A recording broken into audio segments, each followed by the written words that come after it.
ക്രൈംബ്രാഞ്ചിനെയാണ് പ്രതീക്ഷിച്ചത്. പക്ഷേ വന്നത് എൻഫോഴ്സ്മെന്റ് ഡയറക്ടറേറ്റ് ആണ് എന്നുള്ളൊരു പ്രതികരണമാണ് ലാലി വിൻസെന്റിന്റെ ഭാഗത്തു നിന്നും ഉണ്ടായത്. അതൊന്ന് കേൾക്കാം. രാവിലെ വന്നു, സെർച്ച് നടത്തി, വൈകുന്നേരം മടങ്ങിപ്പോയി. അവരൊരുപാട് കാര്യങ്ങൾ ചോദിച്ചു. അബൌട്ട് ഇപ്പോൾ നടന്നുകൊണ്ടിരിക്കുന്ന കേസിനെ കുറിച്ചുള്ള എൻ്റെ അറിവിനെ കുറിച്ച് ചോദിച്ചു, ആളുകളെ കുറിച്ച് ചോദിച്ചു, എനിക്ക് കിട്ടിയ ഫീസിനെ കുറിച്ച് ചോദിച്ചു. അക്കൗണ്ട് ഫ്രീസ് ചെയ്താ 1 ലക്ഷം വലിയുള്ള അക്കൗണ്ടിൽ അപ്പോഴും 1 ലക്ഷത്തിൽ താഴേലേ ഉള്ളൂ.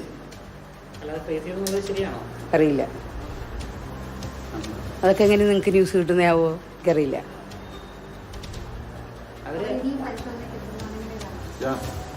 അങ്ങനെ പറഞ്ഞില്ല. ചിലപ്പോൾ ഹിയറിങ്ങിന് വിളിക്കുവാണെങ്കിൽ ഒരു ക്വസ്റ്റനെയർ ഉണ്ട്, അത് ആൻസർ ചെയ്യണമെന്ന് പറഞ്ഞു.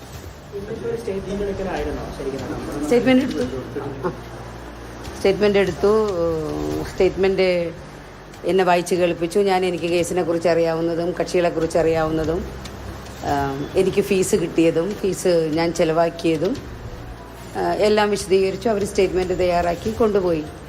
ഏതോ ഒരു ഓഫീസറോട് ഫോൺ ചെയ്ത് ചോദിച്ചു. അപ്പോൾ ഇനി ഇവിടുത്തെ അയ്യോ വിളിക്കും, അയ്യോ വിളിക്കുമ്പോൾ ആൻസർ ചെയ്യണമെന്ന് പറഞ്ഞു.